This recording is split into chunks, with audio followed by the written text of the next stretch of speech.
May magsisigaw, no to impeachment. Kaya nga. Eh, paano kunwaring walang impeachment, pero tinuloy pa rin? Oo. Meron na nga sinasabi, may 4 na impeachment complaint eh. Paano na? Magrarally kayo nationwide? INC. Magandang umaga sa inyo. Happy New Year sa inyo. Magrarally kayo. Meron akong mga nakausap na INC. Yung iba nga, hindi sasali eh. Iba, hindi sasali. So, right nila eh. Naayos si Mali. Kasi, ba't sila sasali? Hindi nila nakikita yung liwanag. Ano yan? Rally. And then what? Diba? Pagka mag-rally ka kasi, dapat may objective. Ano objective mo? Tatakutin mo gawin. Gusto nyo magkabate. Isi Inday. Tanungin nyo na muna yung dalawa. Ikaw, Marcos. Payag ka ba? Bati. Tinanggal nga sa Security Council. Diyos mio naman, no? Tinanggal nga sa Security Council. Kitang-kita mo naman yung kilos, di ba? Papa-impeach nga eh. Sana to the rescue. Doon pa lang na binabanatan doon sa 125 million na si BBM ang pinanggalingan ng 125 million. Dapat siya yung nagkiklear nun. Hindi si Inday. Correct. Kasi as far as the transaction is concerned, binigay niya 125 million kay Inday. Correct. Tama. Tama. Bakit ang pinag-explain niya si Inday? Isang trap nga eh. Ano ba yan? Trap nga yung pagbigay ni Bangag Tawagin eh. niyo si Marcos sa Kongreso. Paano magkakakuntsaba kayo? Ang thinking ninyo, eliminate si Inday. Bakit? Correct. Kasi nga tatakbo, gustong maging powers that be si si Tambaluslos. alligator, si crocodile, Oh. si Lolong, Tambalolong. Tambalolong. Si Buayam. Mag-asta kayo, Tamba. 300,000 lang ang boto nyo. Much less. Pinakamalaki na yung 300,000, lalo na kung party list. 200 plus nga lang eh. Tapos aasta kayo ng ganyan, yung 32 million na boto ng taong bayan, Correct. babaliwalain ninyo. Hindi pwede yun. Correct. Hindi pwede yun, mga honorable. Ha? Hindi pwede yun. So, ano yung sisigaw ninyo? Marcos resign? Anong Marcos resign? Ayaw na nga kung makinig ayaw ko eh. mag-resign. Correct. Marcos, magpa-drug test ka? Ilang taon na natin sinasabi yun? Baliwala sa kanya, ayaw niya. Lumipas na yung deadline, December 25. Hindi na pwedeng isigaw drug test. Correct. Tayo ang magpapadrug test dyan. Hulihin natin. umanda ka. Pagka nahuli ka namin, drug test ka. AFP, umanda kayo. Ha? Huwag niyong patatakasin yan kasi pagka yan tumakas, yari kayo. Whoever is in charge, it is our order sa AFP, taong bayan na nagsasabi, huwag niyong patatakasin yan. Because you are aiding a conspirator that is committing plunder sa bansa ng Pilipinas. Correct. You are aiding a drug addict. Yes. Huwag niyong patatakasin yan. Drug Pagka addict, yan President. nakatakas, lahat ng involved, mula sa itaas hanggang sa ibaba. Yes. Drug addict president. Yan yun. Dapat dyan hulihin yung hinayupak na yan. Kasama kayo. You will be complicit to the crime of aiding and abetting itong mga taon to. Yan ang gusto ng taong bayan. Kala niyo tatakutin niyo kami na kayo na may power? No. Taong bayan na may power. Patayin niyo ako. The revolution starts. Tarantado kayo.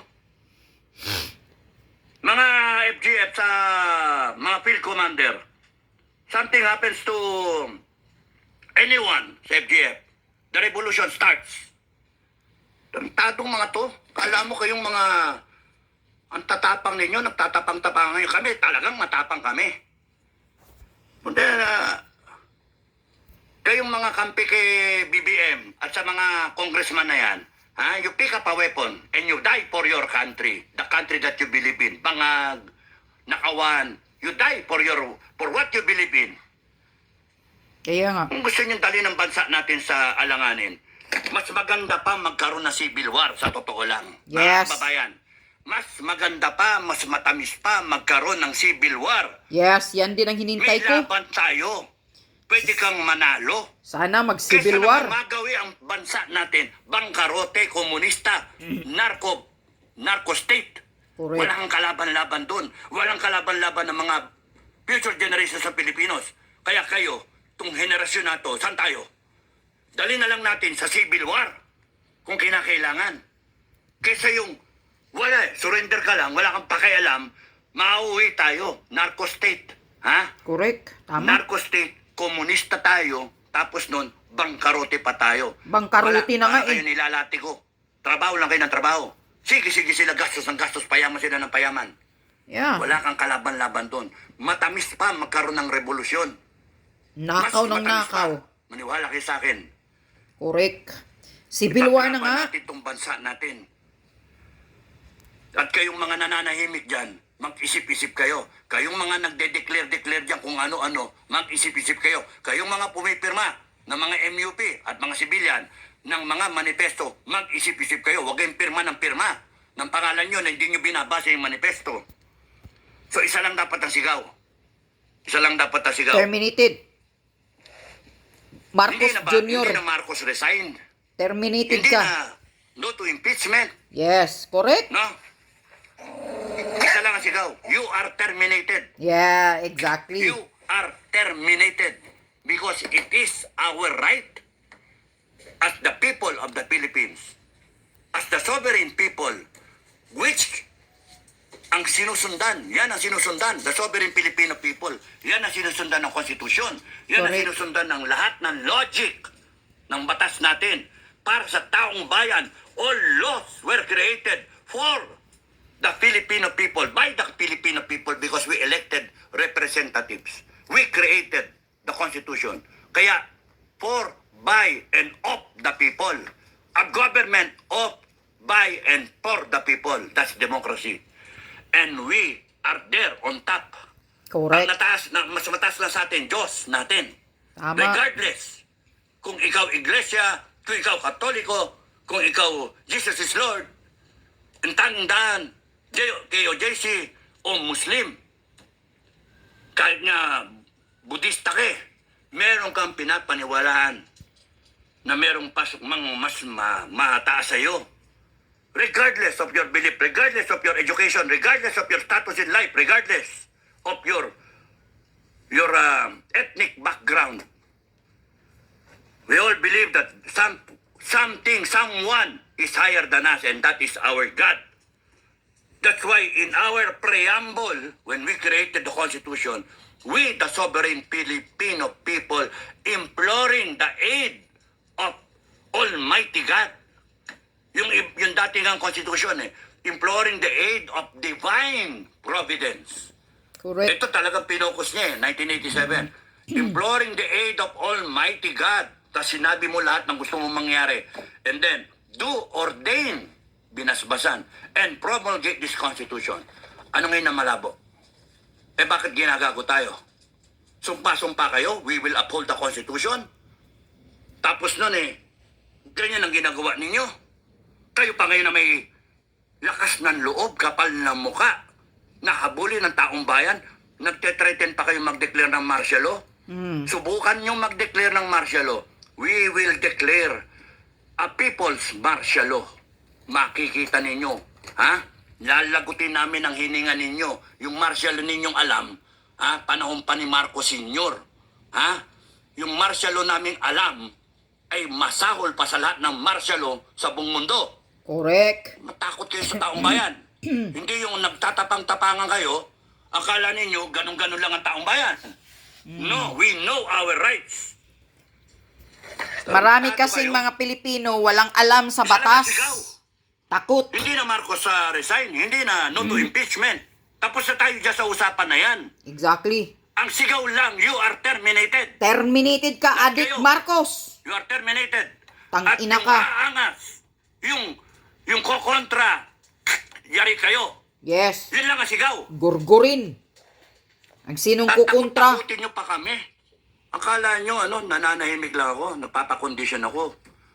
Ha? Nagpapakondisyon lang ako, akala ninyo? Akala nila uto-uto talaga ang mga Pilipino. Kaya kayong mga DDS, kayong mga Pilipino, pwede ba? Mag-ano kayo?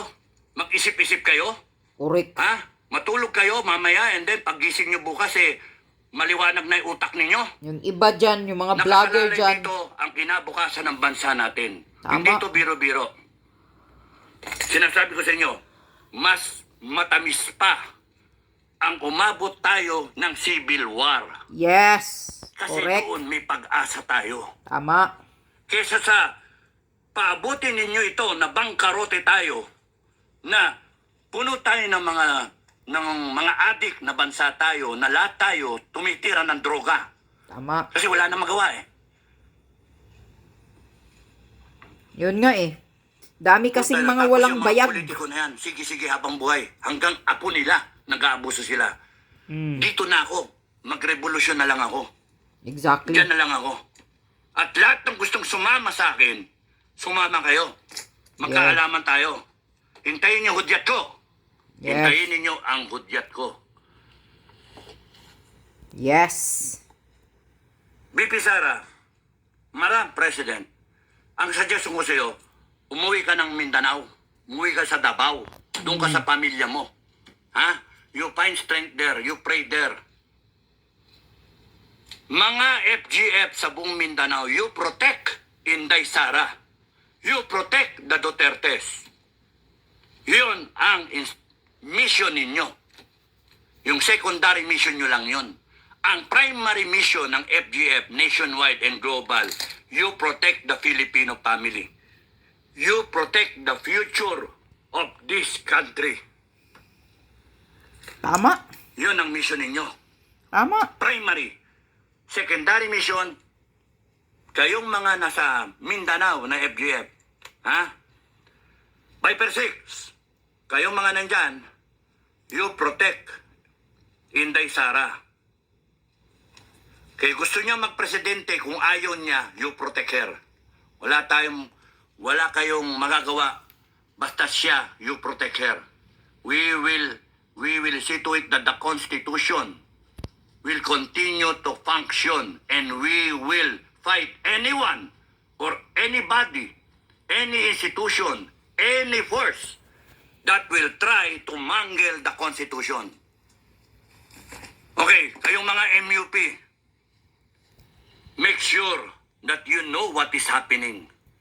You take a stand. You pick a side. Side with the Filipino people or you side with the culprit. Sa mga Bangag. magnanakaw, sa mga abusado. Yeah. Side sa bangag. There's only one side. Side sa mga na tama. kawatan. Isa lang ang tama na side. Correct. And that is the side of the Filipino people. Tama. Imploring the aid of Almighty God. Na gusto lang yung ideals natin. Kaya natin kinreate itong bansa natin. Kahit tayo na dehado ng 400 years sa Kastila, 50 years sa Amerikano, 5 years sa Hapon. Kahit tayo na hanggang ngayon ang dehado tayo ng dahil sa mga politiko, another 50 years. Na politikong manlulukong kawatan, manggagago sa mga Pilipino. Is something in this country worth fighting for. Yeah. This is our home. Tama. Ito ang ugat natin. Ito ang ugat ng mga anak at mga apo natin. Tama. Marami nang namatay para ipaglaban ang bansang Pilipinas. Kaya yung henerasyon natin ngayon,